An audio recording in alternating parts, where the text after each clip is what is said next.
Locked on Rams, Locked on 49ers listeners, welcome back to another episode of both podcasts. I'm Sosa Kremenjas, your host of the Locked on Rams podcast, and I'm joined by my friends today. It's first time this season. We talked last season, but finally the Rams and the Niners are going to meet up. So, of course, I'm joined by Eric Crocker, Brian Peacock, co-host of the Locked on 49ers podcast. So, things are about to get real, but before we dive into this crossover episode, we got a lot to discuss. This episode is brought to you by our friends over at McDonald's, proudly serving communities since 1965. McDonald's has always been more than just a place to get tasty, affordable food. It's an unofficial community center. So a big thank you to our friends over at McDonald's for always being there.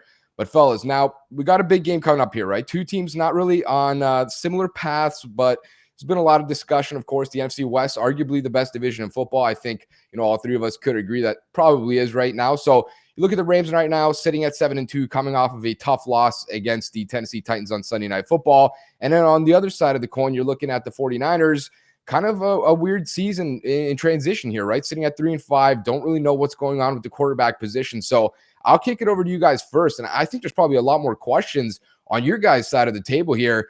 What's sort of the vibe with the team going on right now? Of course, like I mentioned, maybe some quarterback questions, and the team sort of sitting under 500 right now in what's probably the toughest division in football. Yeah, there's a lot of finger pointing going on right now, and 49ers fans are fed up with the losing, and there's no more excuses. So they're starting to be a little bit more heat toward the organization, and especially the top of the organization, which is Kyle Shanahan, and he's taken a lot, and he's taken a lot from Eric Crocker. I want to see if he ramps it up again. I think for the first three episodes this week, he's gone in a little bit harder on Kyle Shanahan. So I'm waiting to see what he has here for this Thursday crossover episode. I don't know if there's enough time for a Crocker Shanahan rant, but yeah, Croc, it's like the sky's falling a little bit for the 49ers right now, because it doesn't seem like there's a lot of answers to what's going on, because the team's too good to be sitting here at 3-5 and facing a really good team in the Rams on Monday Night Football, and a realistic opportunity to be 3-6 on the season. Yeah, I think, each week 49er fans are kind of hoping that this is the week that the team snaps out of it. And so far it's kind of gone downhill, even against the Cardinals team that was short man, without their star quarterback, without their top two receivers, and obviously J.J. Watt, who's on the IR. 49ers still found a way to kind of get destroyed by them. So it's hard to be optimistic right now, whether you're covering the 49ers or you're a fan of the 49ers. And like Peacock said, the only person to point to is at the top, Kyle Shanahan. He kind of constructed this whole thing, and there's been a theme for a majority of his tenure as a 49ers head coach. So, I still feel like, okay, like at some point, Kyle Shanahan is going to show, why he, is highly thought of as a coach, as an offensive mastermind, and snap out of it. No better week than against the Rams, who he's had a lot of success against in the last few years. Yeah, I mean, we're talking about a team here that swept the Rams last season. I think they've won 4 straight, actually. So not a good track record for the Rams, but of course, a new quarterback here, no Jared Goff no more. So, if I'm a defensive tackle for the 49ers, fellas, you can forget about getting pick sixes this week. I think there's no more Jared Goff here. So it's going to be a little bit tougher this week. But you guys brought it up, and that was certainly one of the questions I wanted to ask, right? You look at Kyle Shanahan, and, he's thought of highly around the league in media. This guy's obviously a very smart guy, offensive guru, so to speak. And you guys had an episode about it, and former Locked On Rams host and I, Brad Motter, had an episode about it as well. We kind of had our little take on it. We talked about it in the offseason. Kyle Shanahan versus Sean McVay. Who's the better head coach? Who's the better guy to lead your franchise? And it was maybe harder to say, a few months ago. Maybe now it's kind of more definitive. I think, for you guys, you probably would have sided with Shanahan. For us, of course, we went with McVay. But now when you look at it, right, maybe not on the hot seat necessarily right now. Is there anything that can happen throughout the rest of the season that would make him maybe enter this kind of hot seat situation for you guys? Well, yeah, if he continues to lose. When it comes to like who's the better head coach, that one's hard, because I do think in theory Kyle Shanahan's a good head coach, but he's also over player personnel. He wears a lot of hats, as opposed to a McVay, who you guys have a GM. You guys have someone that goes and gets the groceries for your coach to cook the meal. So Kyle Shanahan has a lot going on right now, and I think that's taken away from his ability to just be a pure coach. As far as the rest of the season, he was just given an extension after the Super Bowl, which was a 6-year extension on top of the years that he had remaining, which was 3. So he has a lot of years remaining, a lot of books, and I believe there's like no offset in his contract. So even if they were to let him go, they're on the hook for the rest of his contract, even if he gets picked up by another team. So yeah, a hot seat maybe because the fans are fed up, but there won't be a hot seat in the sense of his job being in jeopardy. I agree with that. There's no actual chance of Kyle Shanahan getting fired right now, but I think there is a realistic opportunity to change something, and I don't think it's going to be a new head coach, but some sort of structure, some power struggle maybe in the offseason, not a changing of head coaches. But it is interesting because 10 weeks is an eternity in the NFL. In the offseason, you wouldn't have thought, you were like, oh, maybe they sit Trey Lance for 2 years. That's what Jed York, the owner, was saying publicly about this situation.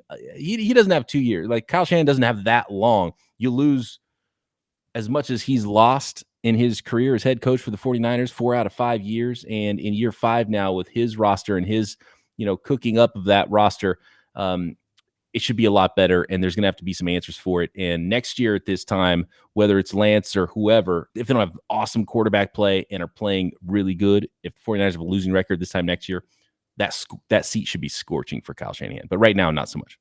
Well, I mean, you couldn't have made my transition easier because $1 million question here, right? You look at this quarterback position. We've seen a little bit of Trey Lance. We've seen him come in, maybe look so good, 1 week and then struggle a little bit the next week. And Jimmy Garoppolo, I think we all kind of know who this guy is as a quarterback by now. We've seen enough of him. But this is a question that I got to know, that I kind of want to get a pulse of where you guys stand.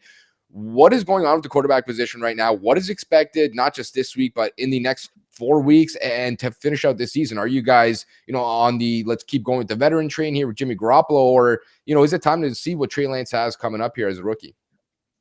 I think Kyle Shanahan, his plan was to kind of give Trey Lance a redshirt season and really let him kind of learn and sit and soak in the offense and learn what he wanted from his quarterbacks and play a guy like Jimmy Garoppolo, who has won a lot of games for him. I think, unfortunately, the way the season has gone, you don't have the wins that you thought you would get by starting Jimmy Garoppolo. So that's why I think there's so much chatter around the position. I mean, and obviously you have a number 3 overall pick sitting behind a Jimmy Garoppolo, but the wins haven't happened. So now there is more calling for a Trey Lance. But I think most people, if you watch the games, you notice that Jimmy Garoppolo is not the issue why the 49ers are losing. I think you get to actually several different reasons as to why games haven't gone the way they want before you get to Jimmy Garoppolo. So I think that makes it hard to just flat out bench a guy like Jimmy Garoppolo, because Kyle thinks he gives him the best chance to win. And right now, he's not the reason why you're losing. I mean, that makes sense for sure. And one last question I had for you guys here. You look at this running game. I feel like it's one of the biggest strengths probably for this team, and that's really been the course of Kyle Shanahan's calling card. Even his dad, going back to the days with the Denver Broncos and then his time with Washington as well. This outside zone scheme, you look at a guy like Elijah Mitchell, you look at this offensive line. How have they been so successful? And now, of course, with getting a guy like George Kittle back, it's only going to become even better, I think, right? Yeah, George Kittle's a huge key in the run game as well as the pass game, and it was nice to see him being used as a pass catcher, and he was the top target for the 49ers with Deebo a little bit banged up, which was unfortunate because Deebo's been the entire offense for the 49ers, basically, especially in the passing game. So to get that weapon number 2 in there in Kittle and get that weapon number 3 going with Ayuk and then a healthy Deebo Samuel, now you start to see a little something working on offense, and I think that bodes well for the second half of the season, no matter who the quarterback is.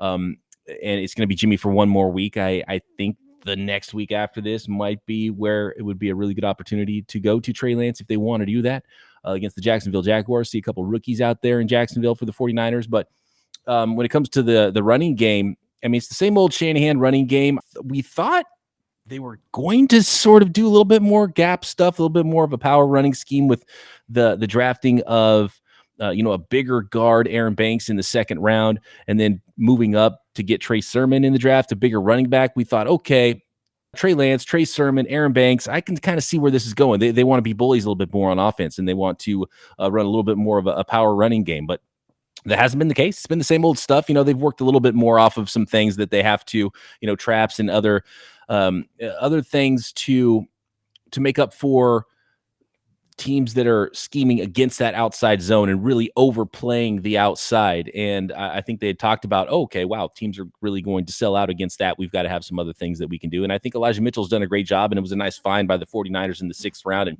it's clear Kyle Shanahan likes Elijah Mitchell, and he is performing well, and he can get outside and has that speed to hit those big runs in the outside zone. He's got a little bit of vision and hits those holes quick on the inside. He can catch the ball a little bit. So complete back and a real find for Kyle Shanahan's offense. And look, he's always going to find a running back that performs well for him. That's going to be a staple always for a Kyle Shanahan offense. And he wants to run the ball and he wants to stay in front of the sticks. And he probably doesn't want to be behind a couple of scores like he was last week because he had to abandon the run a little bit. And that's absolutely not ideal for a Kyle Shanahan offense. Yeah, it's ironic that you mentioned, more gap stuff because the Rams have went mostly entirely gap, which is really weird for a guy in Sean McVay, who's obviously known to be an outside zone guy as well. Kind of looks like that Tampa Bay offense with Bruce Arians there. A lot of gap stuff and not so much under center anymore. But in just a second here, we're going to flip the tables and these guys are going to ask me some questions about the Rams and find out more about where this Rams team is headed. They're 7-2 right now, looking like one of the better teams in the NFL. You guys can follow us on Twitter at Eric_Crocker, at BD Peacock, and at QB's MVP. And I mentioned to start out this episode, McDonald's has always been more than just a place to get tasty, affordable food. It's a place where friends and family can go to reconnect, a place where classmates can meet up for a study group, knowing that they're going to have dependable Wi-Fi and endless supplies of French fries and McFlurries. And I mentioned this on this podcast. I'm in Canada. We got Smarties McFlurries here. You guys don't have the same Smarties, man. You guys got some weird little powdered candies. That's not the Smarties we got here. We got these little like chocolate candy Smarties. And I'm telling you, those McFlurries, undefeated. Actually, someone mentioned it on YouTube. They said it's like an M&M McFlurry. It's really similar. So that's the GOAT move right there. Win or lose, it's a place where teammates, competitors, the home team, the away team can come away to recharge. It's a place where you can always look forward to stopping on a long road trip, rest your legs, refuel. And I mean, let's go ahead to our local McDonald's here. You can refuel, reconnect, and it would be pretty cool to have a Locked On Rams, maybe a Locked On 49ers watch party. I'm a person who's frequented a couple of alcoholic beverages in my time. There's no hangover cure like McDonald's. I'm telling you, the next time you happen to do that, if you're 21 plus, go check out your local McDonald's. They'll take care of you. Ba-da-ba-ba-ba. I'm loving it. And not only that, but hey, a lot of people that listen to this podcast do like to commute while you guys listen, maybe pick up your kids from school, whatever the case is. If that is the case, make sure to take advantage of one of our sponsors here called Get Upside. They're giving you up to 25 cents cash back for every gallon of gas that you fill up with the promo code touchdown. It is entirely free. You can go download it on the App Store or Google Play at any point in time, and you can cash out whenever. So there's no downside. It'll go straight to your bank account, right to your PayPal account, even gift cards if that's how you want it. As I mentioned, 25 cents cash back per gallon. And for your first tank of gas, you can actually get up to 50 cents cash back per gallon. That is with the Get Upside app, entirely free, and the promo code is touchdown. I don't want to derail this podcast, but I was blown away. I had to go straight to the Google machine and find out what was up with these Smarties, and I had no idea. Canadian Smarties. Yeah, they look like M&Ms. They're chocolate. They're nothing like the more powder fruit flavored, whatever the hell Smarties are here in the States. I'm blown away. You learn something new every day. Wow. We got those candies too. They're just called Rockets. They're called Rockets. Okay. Is it like a Nestle candy, or is it a different brand that makes them? Or no, the Rockets I think are the exact same as yours, but our Smarties is a Nestle candy. It's like a little like milk chocolate covered with like a little candy coating. Okay. Oh yeah, I'm seeing the Rockets. Yeah, it's exactly what our Smarties are. Wow. Yeah, it's the same thing. You get in some trouble ordering Smarties over there. Actually, you probably get pleasantly surprised ordering Smarties. A lot better than those powdered ones, that's for sure. Do you run into a lot of Rams fans up where you are? No. There's maybe a handful that I know max. I'm like right near the Buffalo border, maybe like 45 minutes an hour. So there's a lot of like Bills fans and then your popular teams, Niners, Patriots, Eagles, things like that. But Patriots, maybe Giants or something, New York teams. Yeah. Interesting. Okay. I want to talk about there's a number of ways to go here, but I think we have to start with the quarterbacks and get that conversation going because Matthew Stafford, I would love the thing about this regime with Kyle Shanahan and John Lynch. I just wish I could inject them with truth serum and really find out what was going on and what their thought process was with a lot of things, because it was almost like Kyle Shanahan was on vacation with Sean McVay and would have loved to get his hands on Matthew Stafford and was like, I can wait until next week when I get back from Cabo or get back from wherever the hell I am. And then we'll make some calls about Matthew Stafford. And then all of a sudden that day it happens. And so I wonder if that was really a catalyst. And then maybe the Deshaun Watson stuff too. If the 49ers were like, all right, well, we've already got these draft picks burned and we're ready to trade him for somebody. We can't get Stafford now. We can't make an offer for Deshaun Watson. Well, I guess we're trading up to as high as we can get in the draft to go get our quarterback. So how does that look so far for the Rams with Matthew Stafford? Obviously things looking great on the scoreboard. last week, a little bit of a hiccup, right? But have they gotten found out? Was there a certain scheme maybe that the Rams saw, that Matthew Stafford saw, that maybe he didn't expect? Or is this He kind of just got banged up too, I think. Yeah, I mean, that was his thing, right? Is like that was maybe one of the big worries about trading for Matthew Stafford. Yeah. Like, guys, he's had a lot of injuries. He's going to be able to sustain that and be healthy for your team to get you into the deep into the playoffs. So, yeah, what's the Matthew Stafford experience been like for the Rams? Yeah, so like you mentioned, I mean, he's continuing that theme. He's already picked up a bunch of injuries, man. I'm talking, last week he had his ankle rolled up a little bit there and it was taped up and spatted heavily when he got back out there. He's already had like some back issues. He didn't really practice much in the past week or two. Earlier this season, he's already banged his thumb off of a helmet twice, once in practice in the offseason, once in week 2 against the Indianapolis Colts. So he's been through the ringer, man. This guy, it feels like he's consistently banged up, but he's tough. He's always out there. And in terms of, Brian, how you were saying, I think on the Flying Coach podcast, which was hosted by Sean McVay and Peter Schrager of Good Morning Football, they talked about, how this trade went down sort of. And they had a lot of different coaches, a lot of coaches that were close to Sean McVay on the show. And I can't recall, I think Kyle Shanahan was on the show and they were kind of talking about how they were going back and forth and they were like at dinner at the same place and it was sort of happening in between them, which is funny to hear. But, all in all, it's been great for the Rams. I mean, you make the trade, you get rid of Jared Goff. It was expensive. And this was a guy that basically brought the Rams, let's call it, to a lot of success. He wasn't necessarily the main reason, and he's, regressed a lot over the last few years. So there was a reason why they got rid of him, but it was a heavily scrutinized move at the time. A lot of people said Stafford wasn't an upgrade. A lot of people said this guy's not a winner. He can't really do all these certain things. But when you look at how he's been with the Rams right now, I think it's worked out really well. I mean, of course, it fueled that offense to being one of the best offenses in football. They've gone completely differently in terms of their schematics. They used to go under center, a lot of flood concepts, a lot of like bootlegs, that kind of stuff, just protect Jared Goff. Now we're going 5 wide. We're going to let Matthew Stafford diagnose defenses pre-snap. He's going to look at defenses. He's going to, call Darrell Henderson back into the backfield when he needs pass pro. He's going to send him where he needs them. So it's very different to watch. And like you mentioned last week, they sort of got figured out. I think the main issue really was just the offensive line. I mean, they broke down, and anytime your quarterback's getting pressured like that, he's not really going to be able to be productive, especially not a guy like Stafford. He's not mobile like that. So that was really the main issue for me. I don't really, feel too much concern moving forward. I think as long as they can continue to block, and up until that point, the O-line is probably a top 3, maybe top 5 unit in the league. Things have been really good, and I think they, expect them to kind of go back closer to how they were in those first few weeks as opposed to last week. Listen, you weren't going to get any pushback from us with how good Matthew Stafford is. I was high on him. I was hoping that the 49ers would be able to land him. Extremely talented guy who's had the burden of his shoulders to try to overcome playing in a bad organization with terrible organizational structure. So most guys aren't going to be able to elevate that situation and make it into something positive. I figured if he got in an organization like the Rams, which is really well ran, and they do whatever to put the pieces around on that roster to win, just like they did with, getting a guy like Von Miller. But I think that was the perfect place for him to go if he wanted to be successful. Just unfortunately had to be in the same division as the 49ers. Yeah, like you mentioned, I mean, we're not trying to knock Detroit too much, but I mean, they're not successful, right? I mean, I think there was a crazy stat, like over the course of his 12 years there, only 9 times in 9 games has he had a rusher reach 100 yards, like 100 plus rushing yards. In 9 times in 12 years, it's not even one guy a year. The Rams do it like 5, 6, 7 times a season. So, you look at just little things like that, the defenses that they fielded, all the different offensive coordinators, the coaches, it was never set up to succeed. And yet he was still putting up good numbers and he was still getting to the playoffs every now and again. So, it's a quarterback driven league. We know that at the end of the day, but it's not just a one guy league. I mean, you're 53 men deep here. Everyone matters at the end of the day. And like you mentioned, man, the Rams have been just a huge, I think, upgrade, across the board from the running game to the O-line, the weapons. Of course, you look at Cooper Kupp, he's done really well. The defense, he doesn't need to do it all anymore. He's just kind of a piece of it, is obviously the biggest piece and the most important one too.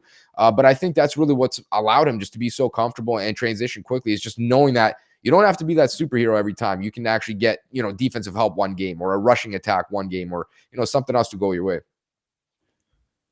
The offensive passing yards leader in the NFL right now, Matthew Stafford, 2,700 yards already, and he's got the leading receiving yards receiver in Cooper Kupp. Niners have the guy that's in second place in receiving yards in the league, in Deebo Samuel. A little bit of a gap growing there with Cooper Kupp 130 yards ahead of Deebo. Now, Cooper Kupp's already got 1,000 receiving yards.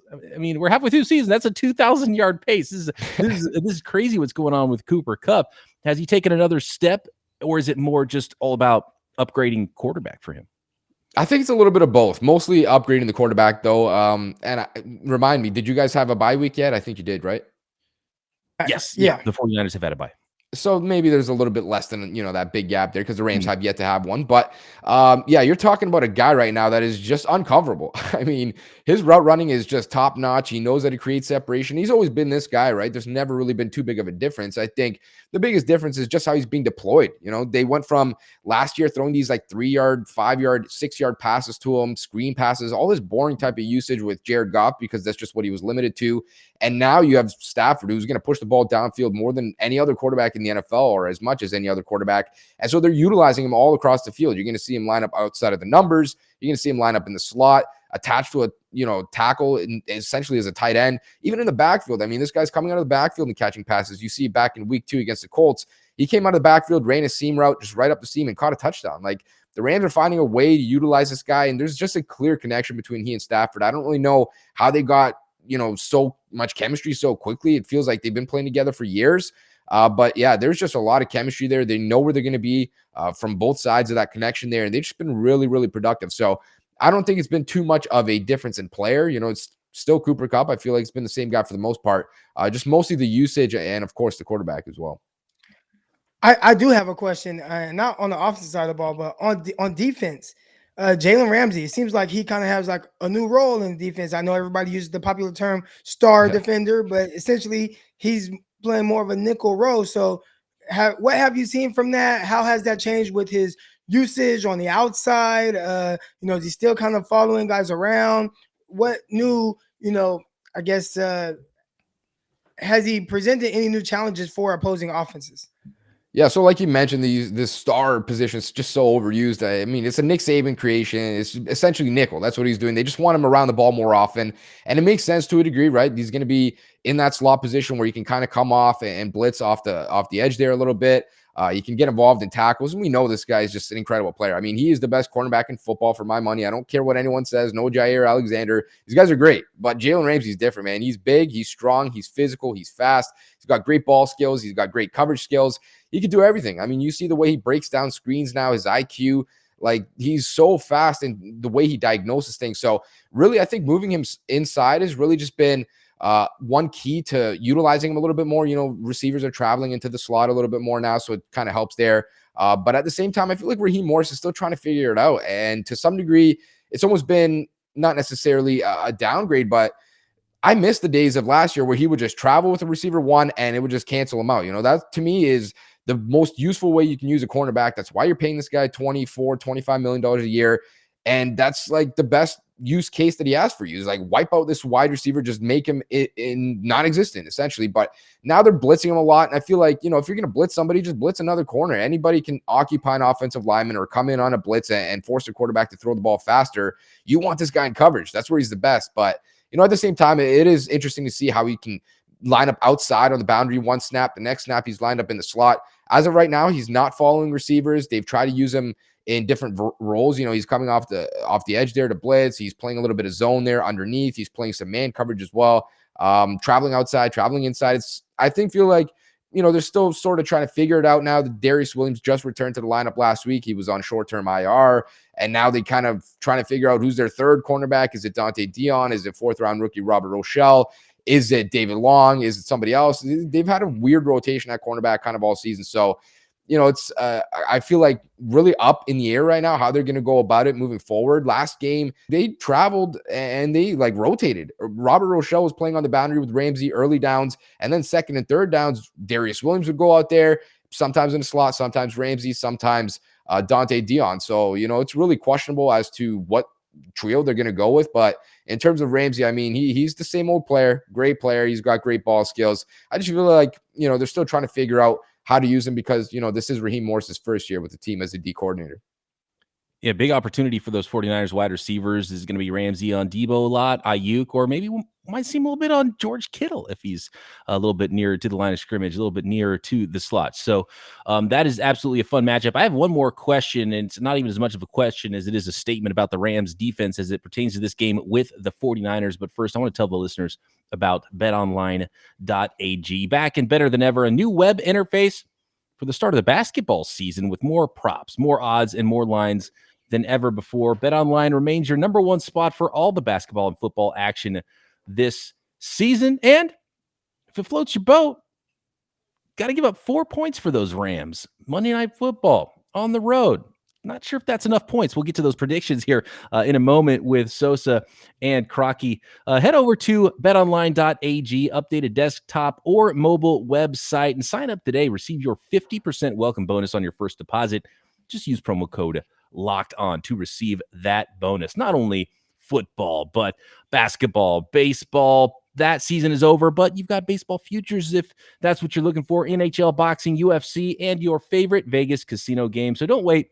Take advantage of all the amazing offers for the 2021 and beyond seasons. BetOnline is the fastest and easiest way to bet on all your favorite sports. Promo code Locked On at betonline.ag, where the game starts. Sosa, all right, I want to jump in here with one more, and it's Von Miller, and he was inactive last week, so we still haven't seen him in a Rams uniform.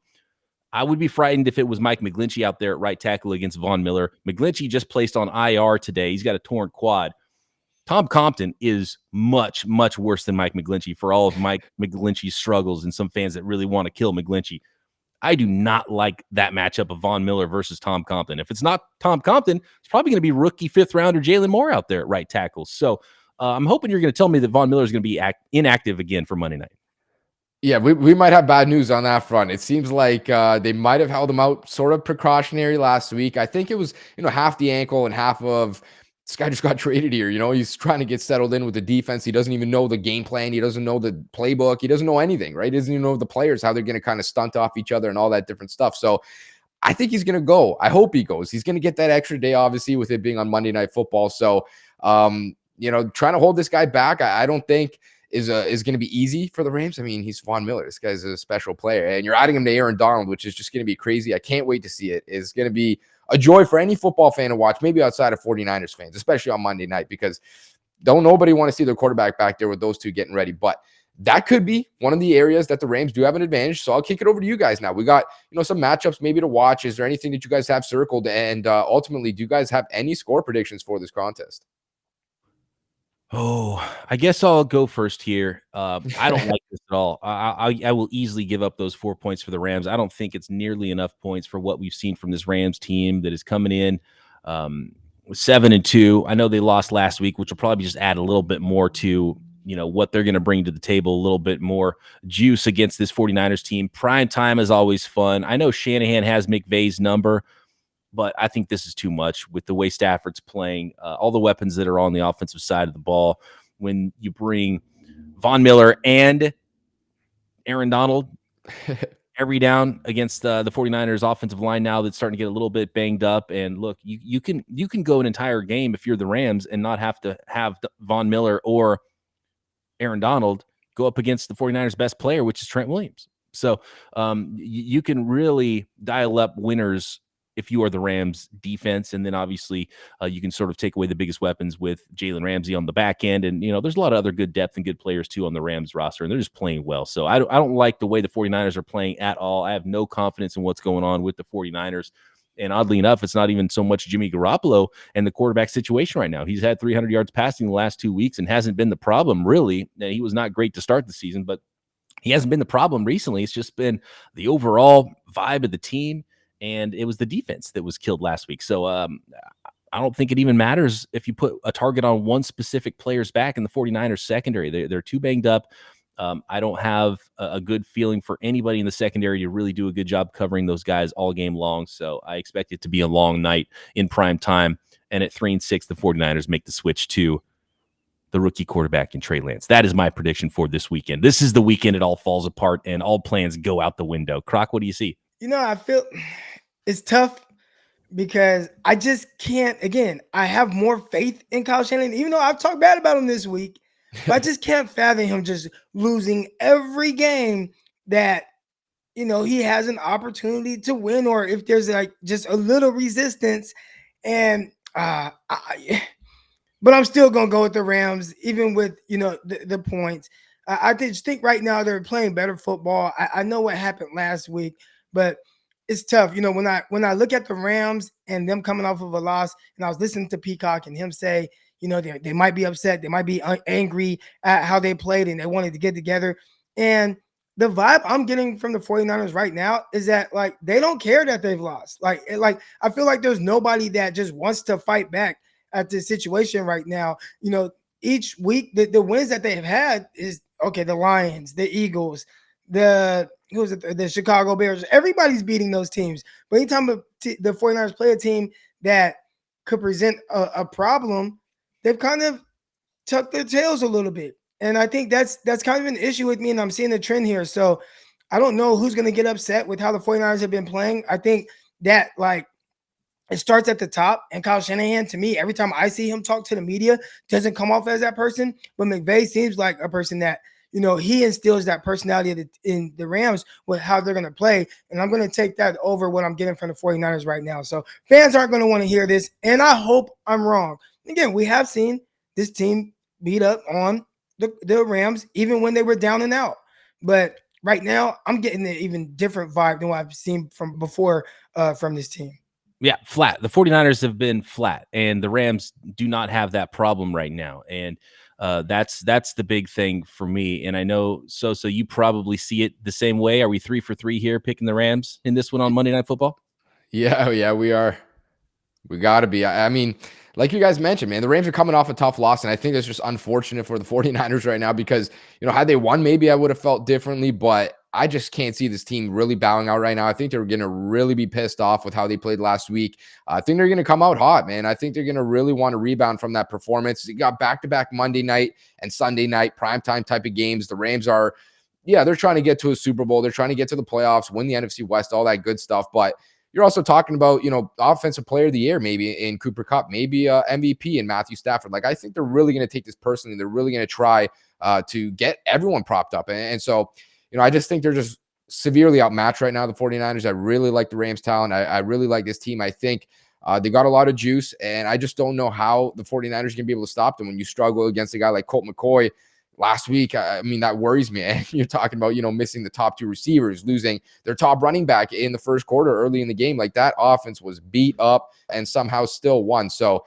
I'm going to go with the Rams, especially if Von Miller's going to be suiting up in this one. I think they're going to have that extra juice, maybe a little bit more resistance on the defensive side of the ball. I'm going to go with a scoreline maybe of, you know, 31-20, something like that. I don't think it's going to be a big blowout. I think these division games are always a little bit weird, always closer than we expect. And like you guys mentioned, Shanahan has McVay's number. There's no doubt about it. I think they can produce some points on offense. I think that running game can get going in this game. But I just think they're a little bit too outmatched for the Rams in this one. The one thing the 49ers can't hang their hat on, and look, Nick Bosa can still pose a problem to every team in the NFL, but it's not Jared Goff back there anymore. And that was really the reason I think that the 49ers were so good against the Jared Goff-led Rams, is because he's bad under pressure, and the 49ers were consistently able to get some pressure and create some big plays for their defense. They have not gotten turnovers this year. And even when they've gotten pressure, they haven't really created a lot of momentum behind that pressure on the defensive side of the ball. So there's still a chance. The 49ers are still a good team with some good players,